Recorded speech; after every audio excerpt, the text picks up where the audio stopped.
সাইকো.কমে নিবেদিত আজকের গল্প নীল গ্রহে পার্থ।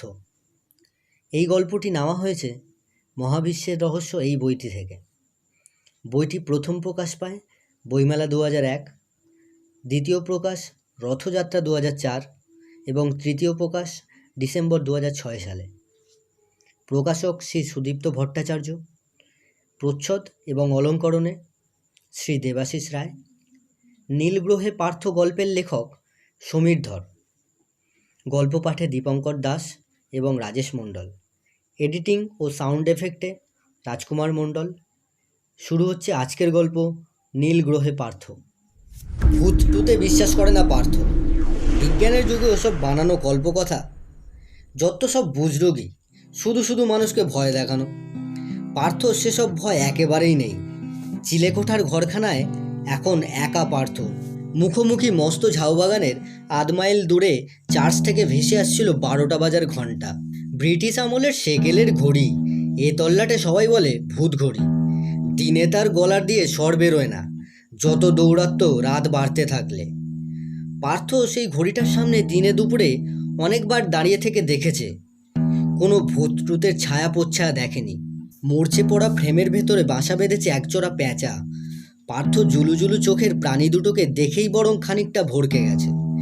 রাতের নিশাচরকে দিনে ওভাবে মুখ গোমড়া করে দেখবে ভাবতে পারেনি। রাতের নিস্তব্ধতাকে ভেঙে ঘড়ির পেন্ডুলাম দোল খেতে খেতে সেই কর্কশ ডাকগুলি শেষ করতেই নড়ে চড়ে বসল পার্থ। কদিন ধরে ঠিক এই সময়টা গা ছমছম করে ওর। লজ্জায় বাবা মাকে বলেনি, আজ একবার খাবার টেবিলে বলবে ভেবেছিল। মাই সেই সুযোগ করে দিয়েছিল। মুড়িঘণ্ট থেকে আস্ত ঘিলু সেদ্ধ মাছের মাথা পার্থর পাতে তুলে দিতে দিতে মাই বলেছিলেন, এত রাত পর্যন্ত কেন যে জাগিস বাপু, আমি বুঝি না। বাবা পাশ থেকে পার্থর পক্ষ নিয়ে বললেন, সামনে মাধ্যমিক, এ কি তোমার আমার মতন সময়ের পড়া পেয়েছো? এখন সিলেবাস দেখলে মূর্ছা যেতে হয় আমাদের। কত বই, কত জানা অজানা বিষয়, সেসব ভালো মতো রপ্ত করতে গেলে বেশি রাত করে করতেই হবে। পার্থ বলতে যাচ্ছিল, আসলে চিলেকোঠার সামনে ঘরখানা রাতে কেউ একজন শুলে। পাশ থেকে মিনি দাদাকে সুযোগ না দিয়েই বলে ফেলেছে, দাদা তো সুপারম্যান। মানে? মা চোখ তুলে তাকাতেই পার্থর বিষম খাওয়ার জোগাড়। মিনি বলল, কেন জানো না? দাদা নিজেকে মস্ত পালোয়ান ভাবে, সুপারম্যান, হিরো। ও রোজ দুপুরে গ্লুকন্ডি খায়, আর আমি কিচ্ছুটি বলতে গেলে হাতের মাসলস দেখিয়ে বলে, স্পিকটি নট, দেখছিস আমার বাইসেপ? এমন এক রদ্দা দেব। মা বাবা সকলেই হেসে উঠলেন। পার্থ দেখল চোখের সামনে তার সহজ রাস্তাটা কেমন কেঁচিয়ে দিল মিনি। ডান পায়ের বুড়ো আঙুলে হালকা মতো খোঁচা দিতেই মিনি কাঁকিয়ে উঠল। মা দেখো, দাদা কেমন কিক মারছে আমাকে। এখন আফসোস হচ্ছে পার্থর, মিনিটার জন্য নিজের কথা বলা হলো না।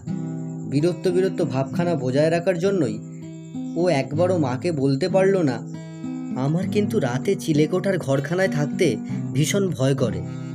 ভাবতে না ভাবতেই পার্থর জানলা বরাবর গোল মাঠটার মাথার চক্কর লাগাতে আরম্ভ করলো নীল বেলুনটা। চেয়ারের হাতল চেপে ধরে বসলো পার্থ। কে যেন ওর পা দুখানা জমিতে পুঁতে ফেলেছে। আর খানিকক্ষণ এইভাবে বসলে হয়তো শিকড় গজিয়ে যাবে। প্রথমে ভাবলো দু চোখ বন্ধ করে রাখে, কিছু না দেখলে আর কোনো ভয় থাকবে না। পারল না পার্থ। চোখ খুলতেই আরও যেন কাছে দেখল নীল বেলুনটাকে। ঠিক বেলুন না কি বোঝা যাচ্ছে না, তবে গোল মাঠটার মাথা বরাবর ঘুরছে আজ নিয়ে 3 রাত। পার্থর ইচ্ছা হলো খোলা জানলার পাল্লা দুটো বন্ধ করে দেয়, 8 ঘন্টা পেরিয়ে গেলে খুলবে। পারল না পার্থ। হাত পা অসাড় হয়ে এলো। নিজের ইচ্ছার বিরুদ্ধে পদার্থবিদ্যার বইটায় চোখ বোলানোর চেষ্টা করেও ব্যর্থ হলো পার্থ। বাতাসে কেমন একটা ঘ্রাণ ভেসে আসছে, কেমন উৎকট, অথচ সুঘ্রাণ। আবার ঘুম ঘুম নেশার মতো। পার্থর মনে হচ্ছে আজ আর পড়া হবে না। হঠাৎ অনুভব করল ওর ভেতরে ভয় ভয় ভাবখানা কেমন যেন কেটে যাচ্ছে। বেশ ভালো লাগছে। ঘ্রাণ নিতে নিতে কেমন এক ধরনের অনুভূতি। পার্থ স্পষ্ট দেখল আকাশে সেই বেলুনটার আর চক্কর কাটছে না। নীল নীল দ্যুতি ছড়িয়ে সে বোধহয় ক্লান্ত। মনে মনে সাহস আনার চেষ্টা করলো পার্থ। সায়েন্স ফিকশনের নেশা ওর। জুলে ভার্নের নোটিলাসের মতো এমন কিছু আবিষ্কার করতে চায় যাতে আগামী শতকের বিজ্ঞান ওকে মনে রাখে। 20,000 লিগস আন্ডার দ্য সি 12 পড়েছে পার্থ। বলতে গেলে একরকম মুখস্থ। জুলে ভার্নের কল্পনার সেই নোটিলাসকে বাস্তবে তৈরি করেছিল বিজ্ঞানীরা, সাবমেরিন। পার্থ এখনও শিউরে ওঠে। ওর ভেতরে সেই আবিষ্কার নতুনভাবে নাড়া দেয়। তখন পদার্থবিদ্যা ও রসায়নের বই ছেড়ে অনেক দূরে চলে যায় পার্থ, যেখানে ওর আবিষ্কার নতুনভাবে নাড়া দেয়। পার্থর কল্পনার গ্যালাক্সি, নভমণ্ডল, যেখানে গ্রহ, গ্রহান্তর, চন্দ্র, সূর্য, তারা, মহাজাগতিক রশ্মি, সূর্যের আলো যেখান থেকে আলোকবর্ষ পেরিয়ে নেমে আসে পৃথিবীর বুকে। পার্থ সেই মহাকাশকে ঘিরে স্বপ্ন দেখে। ক্রমশ অবশ হয়ে আসে পার্থ। সুঘ্রাণ ওকে আরও অবশ করে ফেলেছে। জানলা দিয়ে খোলা নীল আকাশটাকে ওর মনে হচ্ছে ঘোলাটে, কেমন যেন ধোঁয়া ধোঁয়া। এরকম আগে কখনো লাগেনি পার্থর। তবে এখন কেন লাগছে? প্রশ্নটা নিয়ে নিজের ভিতরেই বার কয়েক পেন্ডুলাম দোলানোর মতোই দোলাতে দৃষ্টি গেল জানলার ওপরে। বেশ বড়সড় মাঠ, একপাশে ঝাউবাগান, লম্বা লম্বা সমান সাইজের গাছগুলোকে মনে হয় মানুষের মাথার মিছিল। ঠিক ওপর নিচের গড়ন শরীরের মতো, মাঝখানে মোটা ঠাকুমার বেঢপ শরীরটার মতো। মাঠের দিকে এক দৃষ্টিতে তাকিয়ে থাকতে থাকতে পার্থ দেখল নীল বেলুনটা। ঠিক বেলুন নয়, এমন এক ভয় ওকে কুঁচকে দিল। বেলুনটার মধ্যে নীলাভ মাথার ওপর ঘুরপাক খাচ্ছে সার্চ লাইটের মতন আলো। তবে একটু আগের মতো জোরালো নয়, ডিম ডিম, কেমন নীলাভ দুটি ঝাউ গাছের সঙ্গে মিশে গিয়ে রহস্যময় করে তুলেছে চারপাশে। পার্থ ভালো মতো দেখার জন্য উঠে গেল জানলায়। নিঃশ্বাস প্রশ্বাসে ভারী রকমের ফের, কোনোটা বড় আবার কোনোটা ছোট, ঠিক ঠিক ঠিক যেন ভয় মিশ্রিত একটা কৌতূহল পার্থকে সাহসী করে রাখতে চাইছে। নিজের মধ্যেকার ভীতু ভীতু ভাবখানা ওকে অবশ করে ফেললে এতক্ষণ মূর্ছা যেত পার্থ। ইথার তরঙ্গে কেমন বিকট অথচ দুর্বোধ্য শব্দ তরঙ্গ ওর কানে আছড়ে পড়ছে।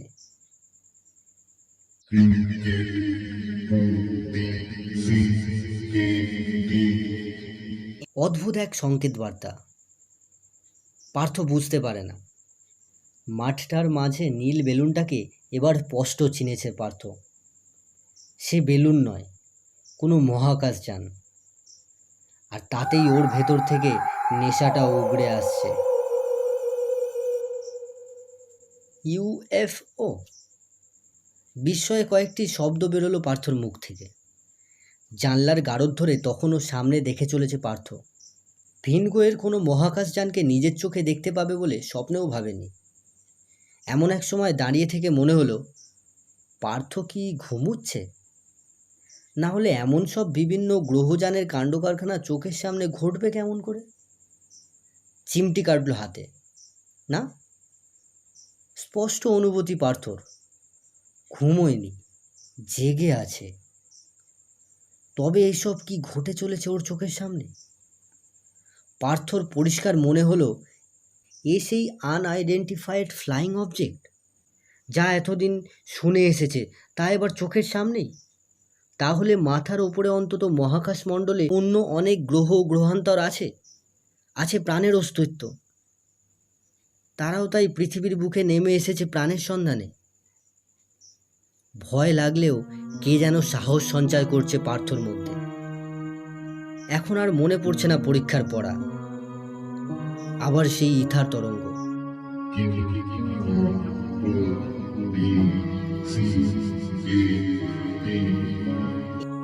কি অদ্ভুত সাংকেতিক বার্তা!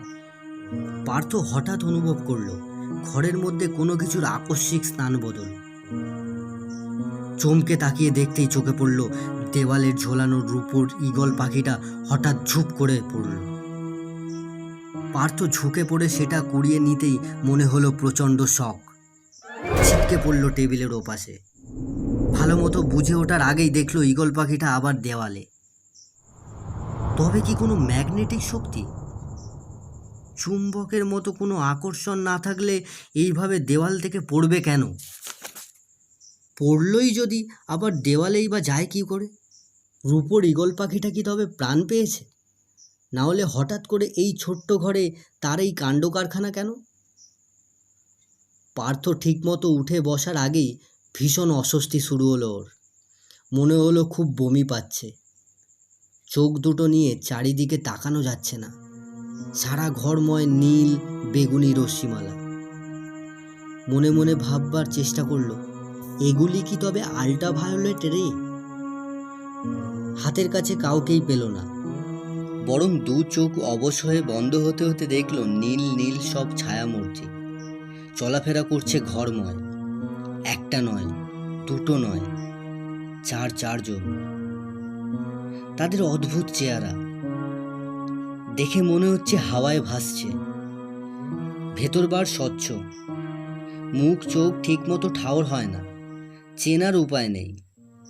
সবাই এক শরীরের, মুখোশ আঁটা।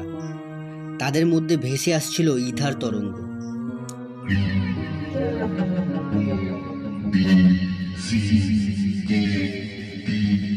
মাথার ভার মেঝের ওপর আলগা করতেই পার্থর জানা অজানা জগৎটা মুছে গেল। ভারী কষ্ট হচ্ছে পার্থর। ঠিক অবস্থান বুঝে ওঠার দুর্ভাবনার চেয়ে ওর শারীরিক কষ্ট অনেক বেশি। ঠিকমতো নিঃশ্বাস প্রশ্বাস নিতে পারছে না, কেবলই শ্বাসকষ্ট। ঘুম থেকে উঠে বসার মতোই পার্থ শক্ত কিছুর ওপরে বসেছে বলে মনে হলো না। অনেকটা কয়ার ফর্মের গদির মতো। শরীর ডুবে যাচ্ছে। নিজেকে এত হালকা কেন লাগছে ভেবে পেল না। মাথার ভিতরটা ঝিমঝিম করছে। ভীষণ খিদেতে পেট চঁচ করে অস্থির করে তুলেছে পার্থকে। একটা নীলাভ তরঙ্গ, কতকটা সূর্যের মতো রশ্মি। খাওয়ার কথা ভাবা মাত্রই ওর শরীর ভেদ করে গেল একটা তরঙ্গ, একটা নীলাভ তরঙ্গ, কতকটা সূর্যের রশ্মির মতো। পেটের ভিতরটা কেমন যেন ভরিয়ে দিল। তোমার খাওয়া দাওয়া এবার থেকে এভাবেই হবে। পার্থ শুনল পরিষ্কার বাংলায় কে যেন বলল কথাটা। চারপাশে চোখ বুলিয়ে নিয়েও কোনো কিছু চোখে পড়ল না। মনে হলো ধারে কাছে কেউ নেই। তবে অদৃশ্য থেকে কে বা কারা ওকে দেখছে। পার্থর ভাবনার আগেই উত্তর পেল। দিনের আলোয় আমাদের দেখতে পাবে না।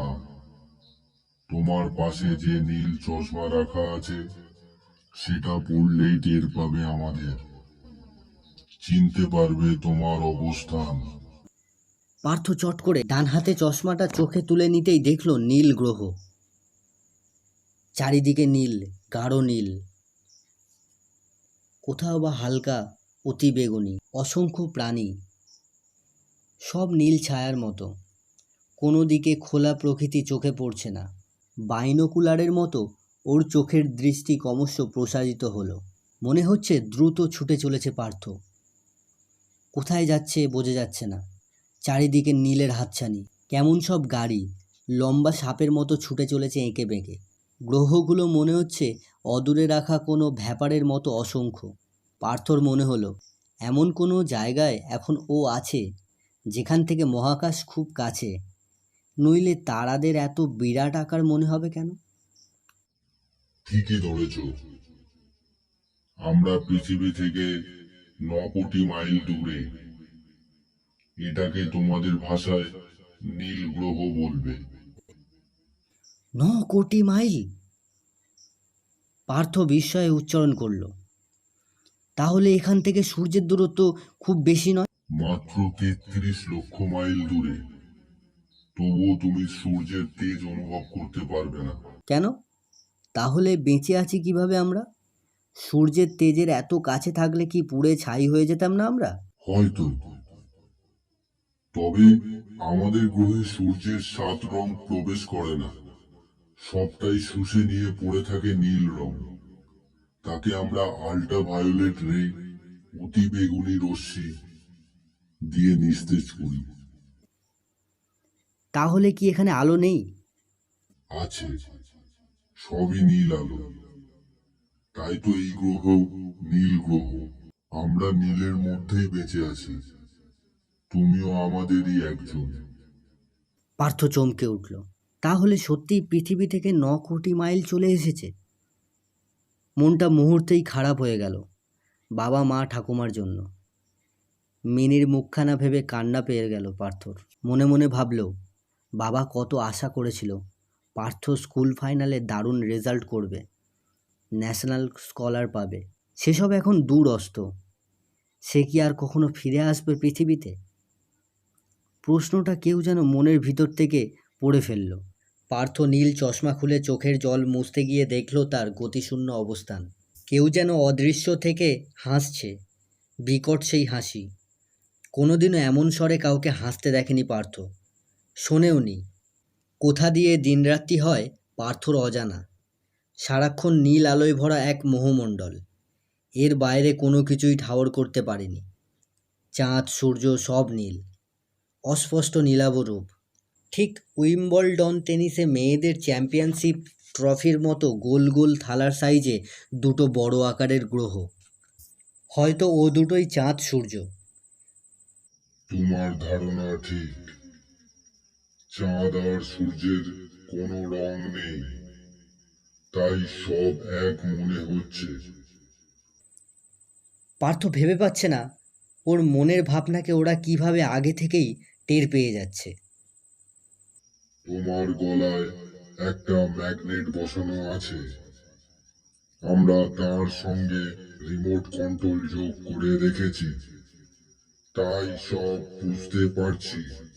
তোমার মনের সংশয়, ভাবনা চিন্তা সব ওই ম্যাগনেটের মাধ্যমে আমাদের ইথার তরঙ্গে ধরা পড়ছে। আমার ভাষা তোমরা বুঝছো কি করে? সেও তুমি জানো। তোমার কানের মধ্যে অদ্ভুত এক ধরনের সিলিকা মাইক্রোফোন লাগানো। ওর মধ্যে রয়েছে অতি আধুনিক কম্পিউটার। সেটি তোমার মনের ভাব আমাদের কাছে অনুবাদ করে দিচ্ছে। আমাদের ভাষায়ও তুমি ওই কম্পিউটারের অনুবাদ বুঝে নিতে পারছো পরিষ্কারভাবে। নইলে ক ক খ টি সি কে টি। পার্থ অবাক হয়ে শুনল। সেই আগের মতো অজানা শব্দমালা। তার কোনো অর্থ বুঝতে পারল না। আমরা তোমার কানের ইয়ারফোনকে সাময়িক অকেজো করে দিলাম, তাই তুমি আমাদের ভাষা বুঝতে পারছিলে না। ভীষণ বিরক্ত লাগলো পার্থর। নিজের মধ্যে গোপনভাবে কিছুই ভাবতে পারছে না। আড়াল বলে কিছুই নেই। পৃথিবীতে এমন ছিল না। মানুষ নিজের নিজের মনে ভাবতে পারত, নিজের মতো স্বপ্ন দেখত। যেমন পার্থর ইচ্ছা ছিল বড় হয়ে বিজ্ঞানী হবে। ভারী অবাক লাগে, নীল গ্রহে এও সম্ভব। মনে মনে অদ্ভুত একটা চিন্তা এলো। পার্থ দেশ দেশান্তরের ঘন ঘন যুদ্ধের কারণ বলে দিতে। পার্থর এই মুহূর্তে খুব ইচ্ছা করছে পৃথিবী ফিরে যেতে, অন্তত একবার। তা কোনো মতেই সম্ভব নয়। তবে তোমাকে আমরা একটা সুযোগ দেব। সুযোগ? কিসের সুযোগ? চমকে উঠল পার্থ। ভয় পেও না। আমাদের নীল গ্রহের অস্তিত্ব নিয়ে সংশয় দেখা দিচ্ছে। আর কয়েক কোটি বছর পরে আল্ট্রা ভায়োলেট রে ফুরিয়ে আসলে আমরা ধ্বংস হয়ে যাব। সূর্যের প্রখর তেজ মুহূর্তে আমাদের গলিয়ে দেবে। তবে সেই জন্যই তো তোমায় এনেছি। আমাদের গ্রহে তোমার মতো কোনো প্রাণী নেই। এই নীল গ্রহে সবার বয়স সমান। এই গ্রহ সৃষ্টির সময় থেকেই আমরা আছি। তার মানে তোমাদের মৃত্যু নেই? তোমরাও? মৃত্যুর এখানে আসা নিষেধ। আমরা যেখানে আছি, যেমন আছি তেমন থাকবো। হয়তো একসঙ্গে বাঁচবো, নইলে ধ্বংস হয়ে যাব। তবে আমাকে তোমরা ধরে আনলে কেন? একটা পৃথিবী বানিয়ে দেওয়ার জন্য। পৃথিবী? আঁতকে উঠল পার্থ। তা তা কি সম্ভব? সম্ভব। আমাদের গ্রহের বিজ্ঞান বলে সবই সম্ভব। তোমাকে আমরা সব রকম সাহায্য দেব। কেবল একটা পৃথিবী বানিয়ে আমাদের অস্তিত্ব রক্ষা। আমায় তোমরা নির্বাচন করলে কেন? পৃথিবীতে আমার চেয়ে জ্ঞানী বিজ্ঞানী থাকতে আমি কেন? আমরা তোমার বয়সটা নীল গ্রহে চাই। এই বয়স না হলে আমাদের নবীন প্রজন্ম হবে না কখনো। আমরা নিজেদের বয়স জানি না, জানি না সৃষ্টির উৎস। তাই তোমার বিজ্ঞান নিয়ে ঘাটাঘাটি করার ইচ্ছেটা আমাদের কম্পিউটার ধরে নিয়েছে। আমরা বুঝতে পেরেছি তোমার মধ্যে আবিষ্কারের নেশা আছে। তুমি পারবে আমাদের নতুন ঠিকানা তৈরি করে দিতে। অবাক হয়ে শোনে পার্থ। মানুষের পৃথিবীর মতো আরও কোনো পৃথিবী কেউ কোনো দিনও বানাতে পারে? এখন অনেক সহজ হয়ে গেছে জীবন। পার্থ অনেকভাবে মানিয়ে নিয়েছে। এখান থেকে পালানোর কোনো পথ নেই। নীল আলোর গোলক ধাঁধা। 9 কোটি মাইল দূরে পৃথিবীর অস্তিত্ব কোথায় পার্থ জানে না। পার্থর চারপাশে আল্ট্রাভায়োলেট রে দিয়ে ঘেরা, দেখতে স্বচ্ছ অথচ দুর্ভেদ। পার্থ তাই ফিরে যাওয়ার ইচ্ছে ছেড়েই দিয়েছে। মাঝে মাঝে মা, বাবা, ঠাকুমার জন্য দুঃখ হয়। মিনিটার কথা মনে পড়ে, আর মনে পড়লেই চোখ ফেটে জল পড়ে আসে।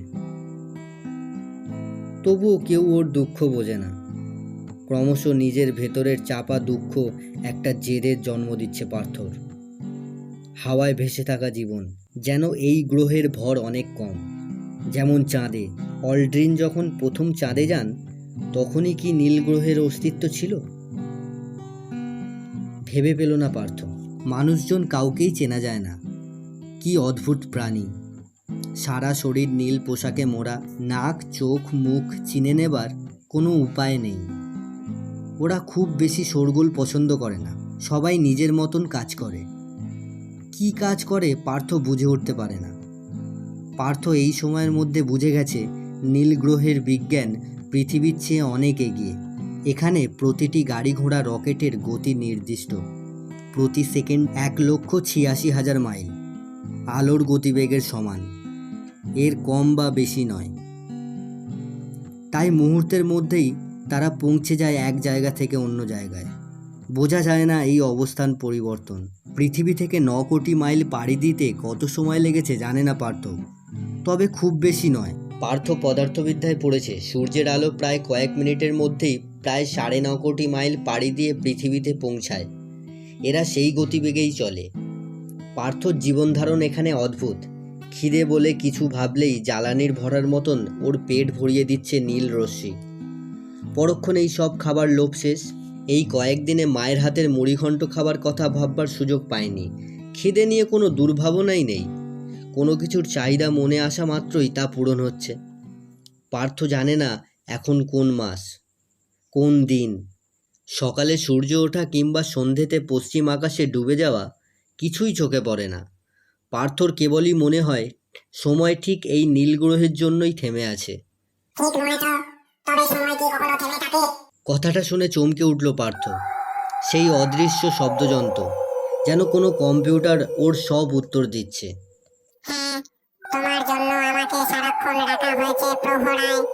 আমি যান্ত্রিক কম্পিউটারের মতো, তবে নিজের প্রাণ আছে এটা আমি জানি।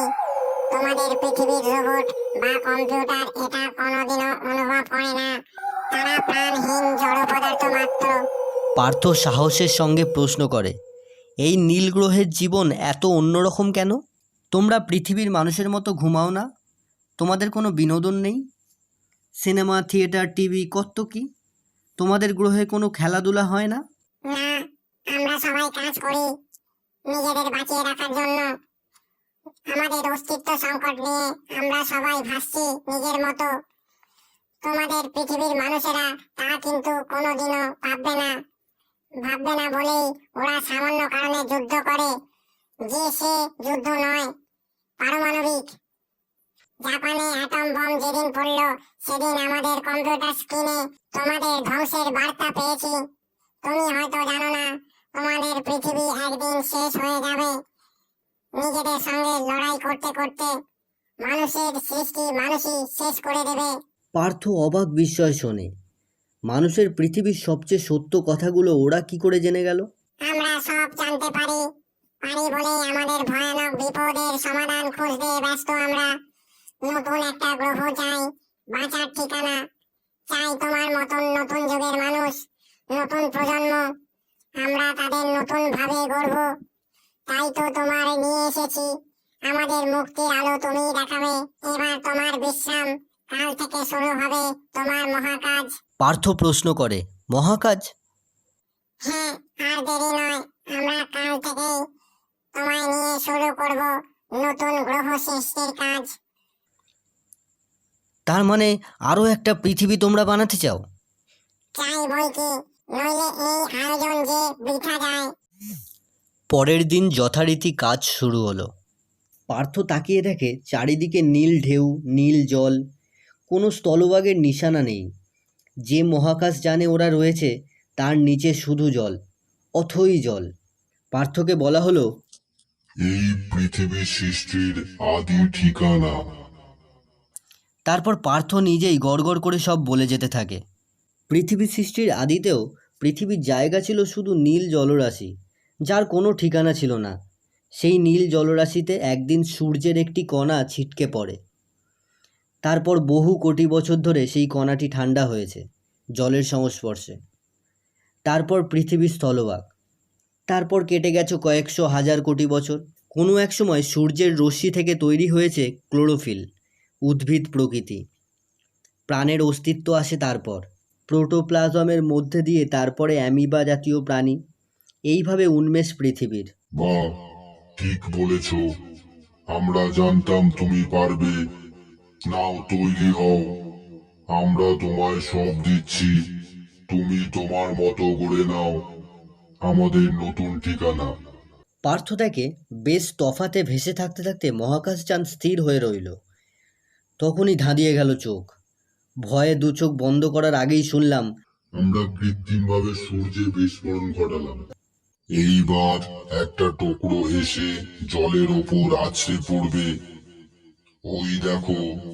পার্থ সবিস্ময়ে লক্ষ্য করল উল্কার মতো এক টুকরো নীল জলরাশিতে পড়েছে। চারিদিকে ধোঁয়া ধোঁয়াময়, কিছুই দেখা যাচ্ছে না। আমরা এবারে 100 কোটি বছর এগিয়ে দিচ্ছি টাইম মেশিনে। ওই উল্কাপিণ্ড তোমার চোখের সামনে ঠান্ডা হয়ে যাবে। চমকে উঠে প্রশ্ন করল পার্থ, টাইম মেশিন? মহাকাশযানের ভিতরে চারজন নীল চেহারার প্রাণী বলে উঠল, তোমরা টাইম মেশিন তো পড়েছ, H.G. ওয়েলস এর লেখা কল্পবিজ্ঞান, তাই না? হ্যাঁ, সে তো বইয়ে পড়া, তার সঙ্গে আমরা হাতে কলমে করি। টাইম মেশিনে আমরা যেমন চাই সময়কেও এগিয়ে পিছিয়ে দিই। তুমি শুনলে কষ্ট পাবে। তোমাদের পৃথিবী কয়েকশো কোটি বছর পিছনের সভ্যতাকে আধুনিক বলে আজও আঁকড়ে ধরে আছে। নাও, আর দেরি নয়, নেমে পড়ো। তোমার মতন করে গড়ে নাও একটা পৃথিবী। নতুন ভাবে গড়ো। আমরা সকলে যেখানে নিরাপদে থাকতে পারি। পার্থ মুহূর্তেই সব ভেবে নেয়। মহাকাশযান থেকে নীল কম্পিউটার সঙ্গে করে নিয়ে বাতাসে ভেসে পড়ার আগেই ছক তৈরি করে নেয়। হ্যাঁ, একটা নতুন পৃথিবীকে আবিষ্কার করতেই হবে, নতুন মানুষদের জন্য, যেখানে ওর আর মিনির মতো ছেলে মেয়েদেরও কোনো অহেতুক ভয় নিয়ে দিন কাটাতে হবে না। নিরাপদে সন্ধেতে বাবা ফিরে আসবে অফিস থেকে। রেডিও, টিভি, খবরের কাগজে অসংখ্য মৃত্যুর খবর তাদের ভয় ধরিয়ে দেবে না। অফুরন্ত অক্সিজেন থাকবে, প্রকৃতির সবুজ ক্যানভাস মনে করিয়ে দেবে সৃষ্টির এক নাম ঈশ্বর। পার্থ ক্রমশ নিজেকে ফিরে পায় নিজের এতদিনকার চেপে রাখা আবিষ্কারের নেশা। নীল গ্রহের নীল প্রাণীরা ওর মনকে কি সত্যি এই মুহূর্তে পড়ে নিতে পারছে? না, কোনো ভয় নেই পার্থর, ওরা যা করে করুক। না, কোনো ভয় নেই পার্থর, ওরা যা করে করুক, ওরা ওকে মারবে না। তাই পার্থ নীল জলরাশির ওপরে শুয়ে থাকা নরম মাঠ পৃথিবীর দিকে এগিয়ে যায় ভেসে ভেসে। মনে মনে উচ্চারণ করে, নীল গ্রহের প্রাণীরা জানতেও পারবে না ওদের জন্য নয়। পার্থ একটা পৃথিবী বানাবে সত্যি, তবে সে পৃথিবী নিজেদের জন্যই।